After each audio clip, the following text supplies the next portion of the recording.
Fans have been impatiently waiting for Season 3 of Euphoria as they wonder where their favorite characters will go.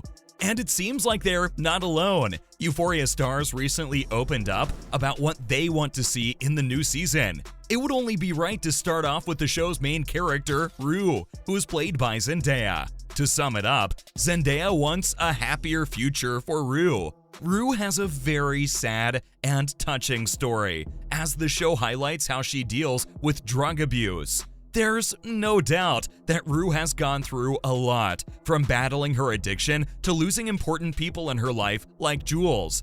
And Zendaya has admitted that, as she acknowledged that Season 2 ended on a very melancholic note, and she wants to change that. This Euphoria star just so happens to be one of the producers, so there's no doubt she'll have some creative control over the direction the show will take for the next season. And that's why I, for one, was really happy when she said that she wants a more positive storyline for Rue. And it's not just because Rue means so much to us as the person around who the show is centered.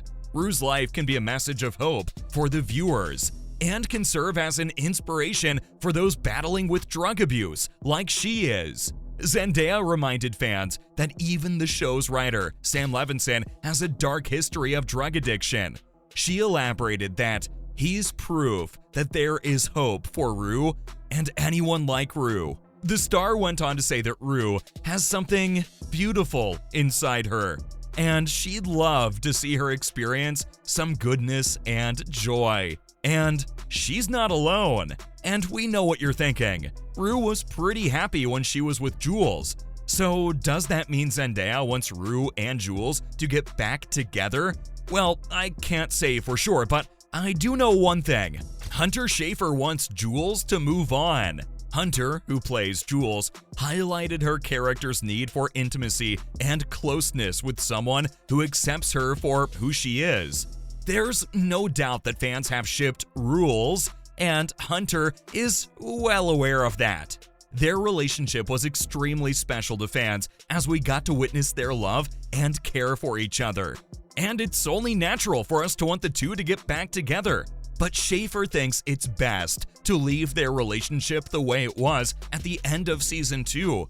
She elaborates by saying she believes the characters still love each other, but instead of wanting them to get back together, she hopes they can look back and smile at the beautiful moments they spent together. Like Zendaya, Hunter just wants happiness for her character. And while Hunter is dreaming of her character moving on from a past lover, the next Euphoria star wants her character to connect with another. Sydney Sweeney wants more scenes between Cassie and Fezco. Recently, Sydney went undercover with British GQ to answer the many questions fans were wondering across many social media platforms.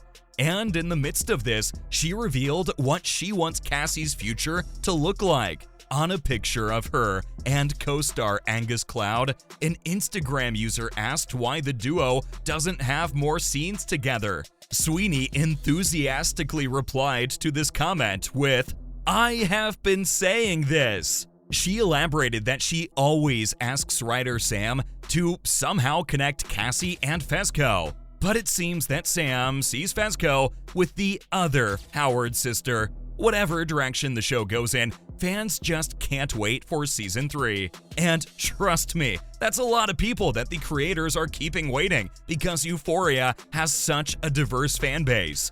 Maybe it's because of the diverse issues it talks about. I mean, it's too serious and dark to be just another sappy teen show, yet it strikes a chord with the young adults of today. In fact, the season is the perfect crossover between the millennial and Gen Z generations, as it raises issues that resonate with both age groups. Perhaps the most important is the issue of addiction. Zendaya delivers an award-worthy performance of Rue struggling with her addiction. The show portrays how Rue's addiction affects the rest of her family and friends. Her mother has to deal with Rue and simultaneously be the sole provider of the house. Her sister, Gia, witnesses the horrors of addiction up close as she struggles with her own coming-of-age troubles. Jules carries the weight of having a partner who's battling addiction. So regardless of the generation, Euphoria portrays just how life-altering abuse can be. And it's not just drug abuse that the show speaks up about. Through Maddie, the issue of abusive relationships is also raised.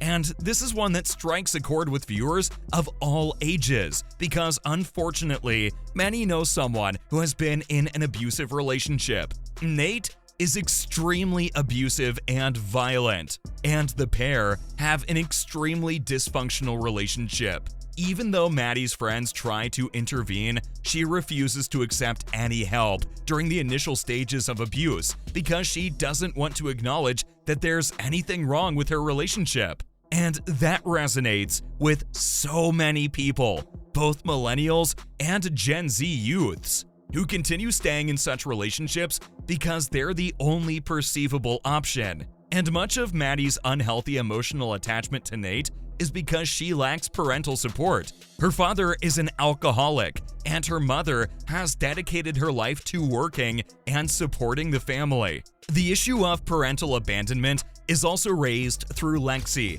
and Cassie's stories.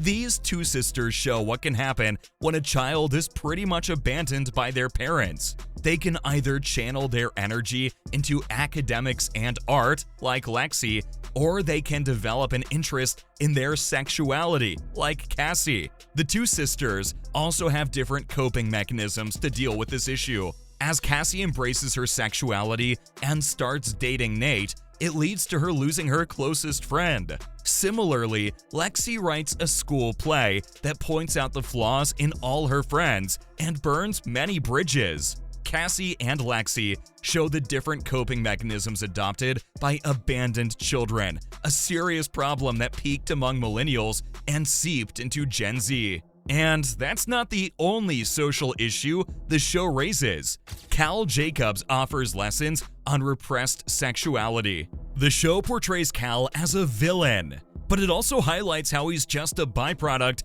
of his own generation. When he was young, he decided to come out to be with his best friend, but that dream came crashing down when he learned Marcia was pregnant. Since then, he's been stuck in an unhappy and loveless marriage with her as he turns to other partners to fulfill his sexual needs.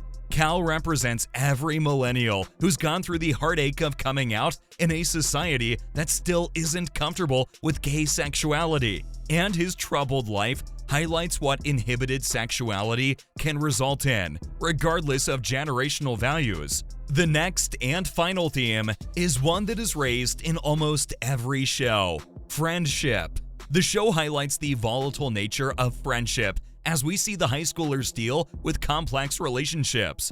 From Cal and Derek to Rue and Jules, the show explores how characters form and lose meaningful bonds. And not just romantic ones. I mean, look at Cassie and Maddie, and how a boy tore them apart. Even Rue and Lexi's childhood friendship struck a chord with many. No matter what generation the viewers belong to, there's no doubt they've felt the pain of losing friendships as people grow. Ultimately, Euphoria shows that the two defining generations of today aren't so different after all, and that's why it's the perfect show for both. See you in the next video. At some point, you make a choice about who you are and what you want.